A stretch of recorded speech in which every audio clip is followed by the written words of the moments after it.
अस्सलाम वालेकुम वरहमतुल्लाहि वबरकातुहू। मेरे हाथ में आप ये कपड़ा देख रहे हैं, इस कपड़े की बड़ी अहमियत है। आज ही मेरी वालिदा ने मुझे ये दिखाया कि ये तुम्हारे बचपन का कपड़ा है। उन्हें ये भी याद है कि मैं कितने दिन का था और ये कपड़ा कौन खातून लेकर के आई थी। हमारे यहाँ तो वैसे इसको सीना बंद कहा जाता है। तो मेरी वालिदा ने मुझे ये दिखाया और ये भी बताया कि कौन खातून तुम्हारे लिए ये कपड़े लेकर के आई थी। मुझे बड़ी हैरत हुई कि माएँ अपने बच्चों की यादों को किस तरह से अपने सीने में महफूज करके रखती हैं, अपने सामान में महफूज करके रखती हैं। हर घर में माओं का यही हाल है, हर घर में वालिदैन का यही हाल है कि वो अपने बच्चों की एक एक याद को अपने सीने में महफूज रखती हैं, उनसे जुड़ी एक एक चीज को अपने घर में महफूज रखती हैं और फिर बच्चे जब बड़े होते हैं तो उनको वो चीजें दिखाई जाती हैं।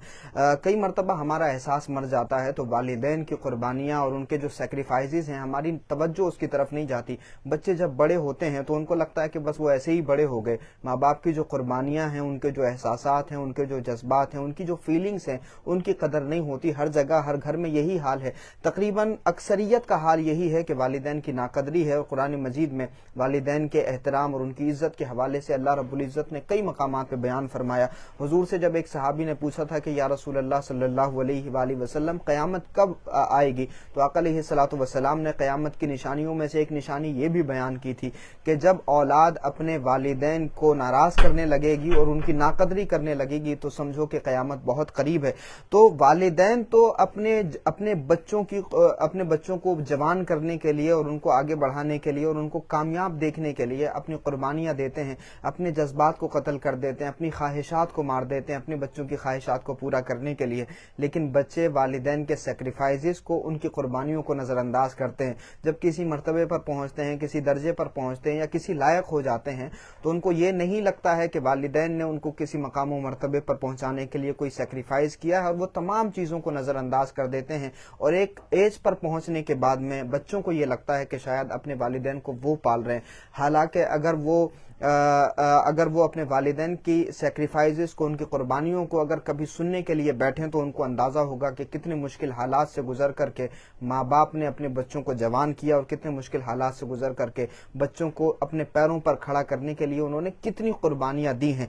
हमें इस बात का जरूर एहसास करना चाहिए। कल ही एक साहब से हमारी मुलाकात हुई तो वो कहने लगे कि जी, जिंदगी में बड़े बड़े मुश्किल हालात मैंने देखे हैं, लेकिन मैं कभी किसी मुसीबत से नहीं टूटा। बड़े झगड़े हुए, बड़ी लड़ाइयां हुई, बड़े फसादात हुए, बड़ी मुश्किलात आई हैं जिंदगी में। ना तो मैं कारोबार की वजह से, ना किसी की दुश्मनी की वजह से टूटा, कभी घुटने टेकने पर मजबूर नहीं हुआ मुसीबतों के आगे। लेकिन आज मेरी औलाद ने मुझे मजबूर कर दिया है। मेरा बच्चा मेरी बात नहीं सुनता, मेरी औलाद मेरी बात नहीं मानती, तो अब ऐसा लगता है कि मैं खत्म हो गया हूँ। कितनी माओं की परेशानी यही है। मैं एक अखबार में खबर पढ़ रहा था कि वो एक माँ को 4 बेटों ने अपने घर से निकाल दिया और वो माँ बेचारी रास्ते में बैठी थी। वो एक पुलिस वाला वहां से गुजर रहा था तो उस पुलिस वाले ने पूछा रोती हुई माँ से कि माँ क्या मसला हो गया। तो उस माँ ने कहा कि बेटे तू मत पूछ, तू जा आगे जा। वो पुलिस वाला था, वो बताना नहीं चाह रही थी। आप जरा सोचिए कि उस दर्द की कैफियत में कि जब एक माँ को 4 बेटों ने घर से निकाल दिया है और वो रास्ते में बैठी है, कोई मदद करने वाला आया है और मदद करने वाले से और माँ को खतरा लग रहा है कि ये हमारी औलाद को नुकसान पहुंचा सकता है, तो वो खुद पर ज्यादती बर्दाश्त कर रही है, मगर पुलिस वाले को ये बताना बर्दाश्त नहीं करती कि वो अपनी औलाद के बारे में पुलिस वाले को बताए। लेकिन जब पुलिस वाले ने ज्यादा इसरार किया तो उसने कहा कि तू मुझसे वादा कर, तू मेरे बेटे को कुछ नहीं कहेगा। तो फिर उस माँ ने उस पुलिस वाले के सीने से लग करके ये बताया कि दरअसल मेरे 4 बेटे हैं और उन चारों बेटों ने मुझे घर से निकाल दिया है, तो मैं अपना सामान लेकर के यहाँ रास्ते पर बैठी हूँ। पुलिस वाले से वो माँ रोते हुए कहने लगी कि मैं सारी तकलीफें बर्दाश्त कर लूंगी, लेकिन मेरे बच्चे को कुछ मत कहना, मेरे बेटे को कुछ मत कहना। कितनी कहानियां हैं। आप ओल्ड एज होम में चले जाइए, आश्रमों में चले जाइए, वहां पर माएँ हैं, उन माओं से जरा पूछिए तो कोई कहेगी कि 8 बच्चे हैं हमारे, कोई 7 बच्चे हैं, किसी के 4 बच्चे हैं, किसी के 2 बच्चे हैं। यानी वालिदैन ने अपने बच्चों को कामयाब करने के लिए, उनकी एजुकेशन के लिए, उनकी तालीम के लिए सारे सेक्रीफाइसेस किए, सारी कुर्बानियां दी और सारी मेहनतें की। लेकिन जैसे ही बच्चे जवान हुए, किसी मर्तबे पर पहुंचे, शादी हो गई, जब उनकी जो है खिदमत का वक्त आया, तब उन वालिदैन को बच्चों ने अपने घरों से निकाल दिया और वो माएँ ओल्ड एज होम में अपनी जिंदगी गुजारने पर मजबूर हैं। ये कयामत का वक्त उन पर गुजर रहा है। और उससे भी खास बात यह है कि उसके बावजूद भी अगर कोई इंटरव्यू करने वाला उस माँ से अपने बच्चों के बारे में पूछता है तो वो माँ रोते हुए फिर भी यही बात कहती है कि मैं नहीं चाहती मेरे बच्चों का कुछ बुरा हो। अगर वो मुझे निकाल करके खुश हैं तो मैं इसी में खुश हूँ। माओं के दिल ऐसे होते हैं। अल्लाह रब्बुल इज्जत ने माओं के दिल में ये रहम रखा है। अल्लाह रब्बुल इज्जत ने माओं के दिलों को को इतना नर्म बनाया है, वालिद के दिल को इतना नर्म बनाया है कि वो सख्त जरूर होता है, सूरज की तरह गर्माहट जरूर उसके मिजाज में होती है, लेकिन अगर सूरज ना हो तो जिंदगी में अंधेरा छा जाता है, और अगर चांद की किरणें ना हो तो जिंदगी से ठंडक खत्म हो जाती है।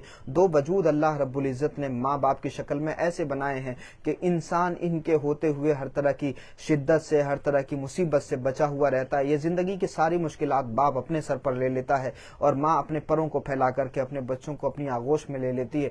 इसलिए वालिदैन की जिंदगी में कद्र करिए। जब वो रुखसत होते हैं तो हम बड़े तीजे 40 में फातिहा और मिलाद शरीफ और इसाले सवाब के लिए कुरान खानियां बड़े जिक्र व अस्कार करते हैं, लेकिन जब तक उनकी सांसें चल रही होती हैं हम कद्र नहीं करते। कितने बाप ऐसे हैं बेचारे अस्पतालों में मौजूद हैं, सरकारी अस्पतालों से जो है दवाएं लेने पर वो मजबूर हैं, उनके पास में इतना पैसा नहीं है कि वो जाकर के किसी प्राइवेट हॉस्पिटल में अच्छा इलाज करा पाएं। उनके पास में 4-5 बेटे होते हुए भी कितने बाप ऐसे हैं, कितनी माएं ऐसी हैं कि वो बेचारे अपना इलाज नहीं करा पा रहे हैं। जरा सोचिए कि तुम्हारे इलाज के लिए, तुम्हारी जिंदगी को बेहतर बनाने के लिए, तुम्हारी कमर को मजबूत करने के लिए, तुम्हारी आंखों को, तुम्हारे पूरे वजूद को अच्छा रखने के लिए इन्होंने अपना खाना छोड़ा, अपनी मुश्किलात झेली, कितनी जिंदगी के सेक्रीफाइस, सारे जज्बात को इन्होंने कत्ल कर दिया। जब से तुम पैदा हुए तो तुम्हारे लिए इन्होंने जिंदगी को जीना शुरू किया, लेकिन जब हम बड़े होते हैं तो हम ये सारी चीजें भूल जाते हैं। तो मेरी माँ ने मुझे आज ये याद दिलाया कि ये तुम्हारे बचपन का कपड़ा है। मुझे बड़ी हैरत हुई कि मेरी माँ ने बचपन की इन यादों को अभी तक अपने अंदर समेट के रखा हुआ है। अल्लाह रब्बुल इज्जत हमें जिंदगी में ही अपनी वालिदैन की खिदमत करने और उनकी इताअत करने की तौफीक अता फरमाए। खुदा के वास्ते ये जुल्म ना करें, अपने वालिदैन की खिदमत करें। दुनिया के सारे पीरों की दुआएं एक तरफ और आपकी वालिदैन की दुआएं एक तरफ। अगर वालिदैन नाराज हो जाएं तो दुनिया के सारे वली मिलकर भी उस बंदे के लिए दुआ करें तो याद रखिए कि दुआएं कबूल नहीं हो सकती। आपके वालिदैन की रजा में अल्लाह की रजा है, क्योंकि वालिद जन्नत का दरवाजा है और वालिदा उनकी माँ के कदमों के नीचे जन्नत है। तो उनकी जिंदगी में ही उनका एहतराम करिए। बहुत शुक्रिया। इस वीडियो को ज्यादा से ज्यादा शेयर करें।